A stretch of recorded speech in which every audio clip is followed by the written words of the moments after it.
Blood dripped down the marble staircase. The grand chandelier above flickered, casting wild shadows across the mansion's golden hall. A scream echoed through the empty corridors, a scream so sharp it pierced the silence like shattered glass. Detective Aaron Miles froze at the foot of the stairs, his flashlight shaking in his hand. There, lying in a pool of crimson, was the body of Mr. Henry Callister, the billionaire owner of the mansion. His eyes were wide open, staring blankly at the ceiling, and his hand was clenched tightly around a small silver key. Aaron's voice trembled.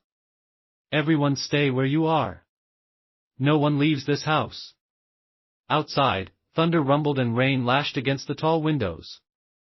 The mansion gates had been locked since the storm began. Whoever did this was still inside, but just as Aaron stepped closer to the body, something strange happened. The lights went out completely. The entire mansion plunged into darkness. A second scream followed. This time, it came from upstairs. It had all started a few hours earlier. The Callister mansion was hosting a dinner party that night, a grand event filled with laughter, music, and the clinking of glasses. Mr. Henry Callister, known for his wealth and mysterious past, had invited only a few people: his daughter Emily, his business partner George Bennett, his housekeeper Mrs. Doyle, his lawyer Mr. Frank Evans, and an old friend named Claire Monroe. Everyone was smiling, but underneath those smiles was tension. Henry had announced earlier that week that he planned to change his will. Some would gain everything. Others would lose it all. "Henry," George said, raising a glass of wine, "to new beginnings, my friend." Henry chuckled. To the truth finally coming out. Emily frowned. She didn't like the way her father said that. She knew he had secrets, ones that could destroy lives. As the rain began to fall outside, the group gathered in the dining room. Lightning flashed, and for a second, everyone's faces were illuminated, their eyes filled with suspicion. Mrs. Doyle served dinner quietly, glancing nervously at the guests. She had worked for the Callisters for 20 years, and she knew more about this family than anyone else. She could sense trouble in the air. Halfway through dinner, Henry stood up and tapped his glass. "I have something important to say," he began. "Before the night ends, I'll be revealing the new heir to the Callister fortune." The room went silent. Even the storm outside seemed to pause. George smirked. "You're joking, right?" Henry shook his head. "I never joke about money, George. You should know that." Emily's heart pounded. She didn't trust George. He had been pressuring her father for years about their company. And now, the thought of her father changing the will scared her. Then came a loud crash. The chandelier above them trembled. Everyone looked up, but it wasn't the chandelier that had caused the noise. The sound came from the study down the hall. Henry frowned. "Stay here," he said, grabbing a flashlight. "I'll check it out." But Henry never came back. Minutes later, the guests heard a terrible thud, followed by Emily's scream. When they rushed to the hall, they found Henry lying at the bottom of the stairs, dead. Now, with thunder roaring and fear spreading, Detective Aaron Miles had arrived to investigate. He looked around at the faces in the room. Emily was crying. George looked angry. Claire seemed scared. And Mrs. Doyle, her hands were shaking as she held a tray. "Someone in this mansion murdered Henry Callister," Aaron said quietly. "And before this night is over, I'll find out who." But just as he finished his sentence, a faint sound came from behind the library door, a soft whisper followed by footsteps. Aaron turned sharp.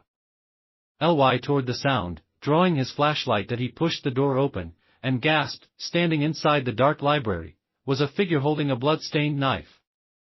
Detective Aaron Miles froze at the doorway, his heart pounding like a drum.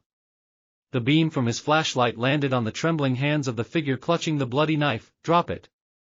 Aaron shouted. The person flinched, and the knife clattered to the wooden floor with a sharp clang. Aaron stepped closer, his flashlight revealing the face, Claire Monroe, Henry's old friend. Her eyes were wide, her mascara streaked down her cheeks. It's not what it looks like," she cried. "I found him like that. I swear." Aaron narrowed his eyes. "Then why are you holding the murder weapon?" Claire's lips trembled. I heard something. I went to check, and the knife was on the ground beside him. I just picked it up. I didn't kill Henry." Before Aaron could respond, George stormed into the room, his voice booming. "She's lying. I saw her sneaking down this hallway before the lights went out." "That's not true," Claire shouted back, shaking her head. "You're the one who had a reason. He was going to cut you out of the company." The argument grew louder.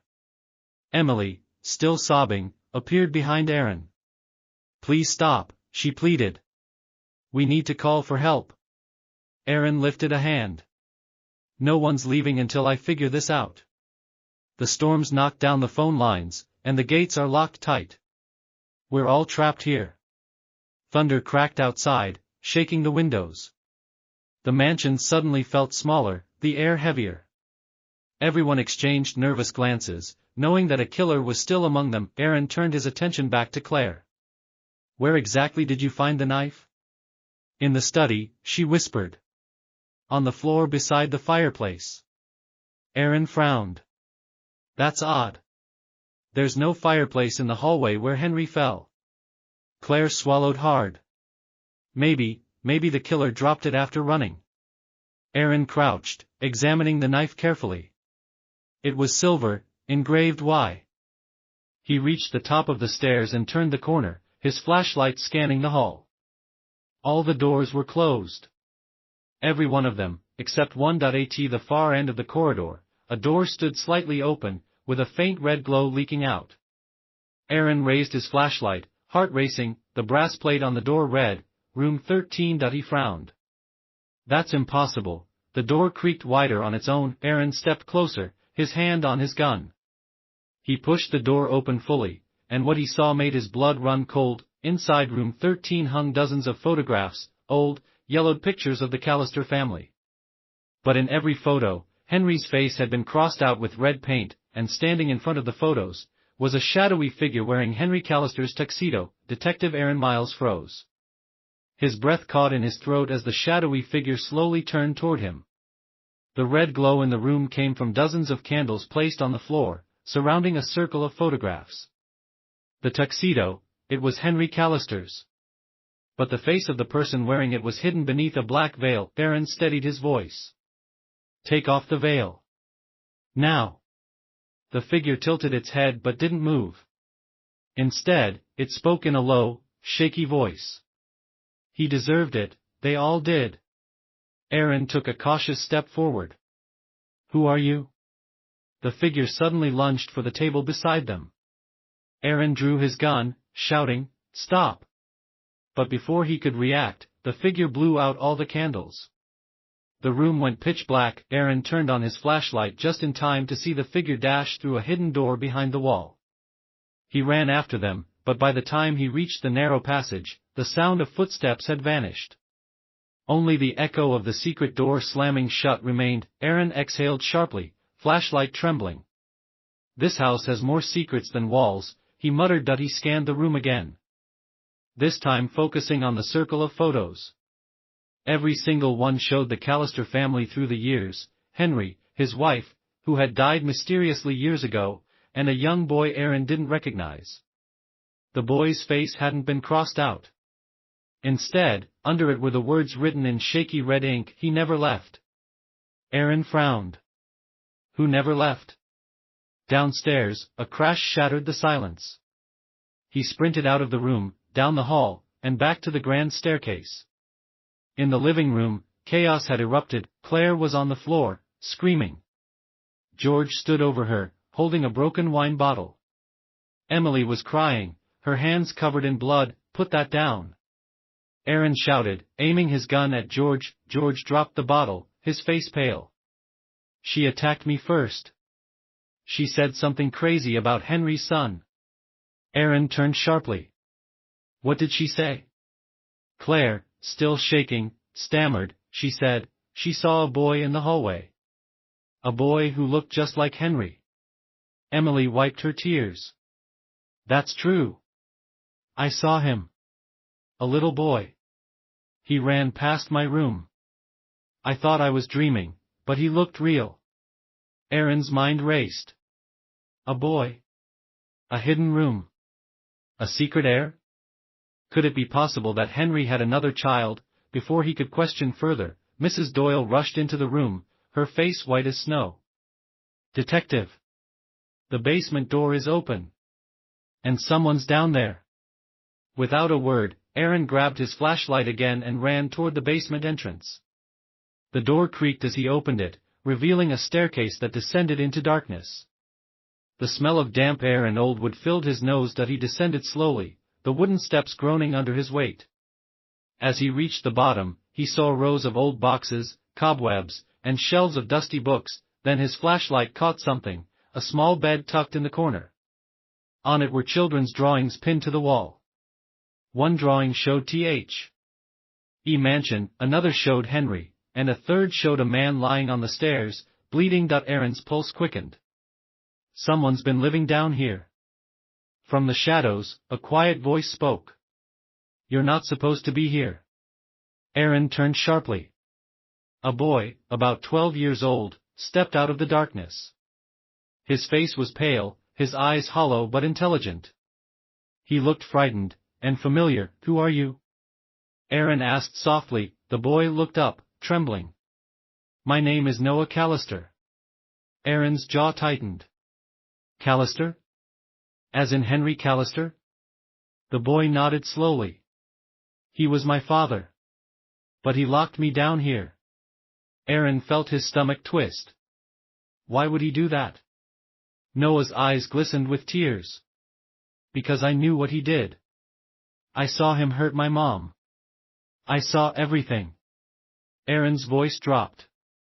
You're saying Henry killed your mother? Noah nodded, tears rolling down his cheeks. He made everyone think it was an accident. But it wasn't. And tonight, he was going to change his will, to make Emily forget I ever existed. Aaron's heart pounded. Noah, what did you do? The boy's face darkened. I didn't mean to hurt him. I just wanted to scare him. But he slipped, and fell. Aaron's flashlight flickered. And the blood on the wall, the past returns, did you write that? Noah shook his head slowly. No, that wasn't me. Before Aaron could ask who did, the lights upstairs flickered again, and then, a loud bang echoed from above. A scream followed. Aaron turned toward the stairs, his instincts kicking in. He looked back at Noah, but the boy was gone. Only the drawings on the wall remained. He rushed up the stairs, bursting into the main hall. Smoke filled the air, and flames licked the curtains. The living room was on fire. Through the smoke, Aaron could barely make out a figure standing near the front door, holding a gas can. It wasn't Noah. It was George Bennett. His face twisted with rage. No one's leaving this mansion alive. George shouted. Aaron drew his weapon. Put it down, George. George laughed bit. Early. He took everything from me. Now I'll take everything from him, even his house. He lit a match and threw it to the floor. The fire roared to life, spreading fast. Aaron lunged forward as the match hit the rug, smoke thickening, but before he could reach him, there was a deafening explosion. The chandelier shattered. The mansion walls trembled, and everything went black.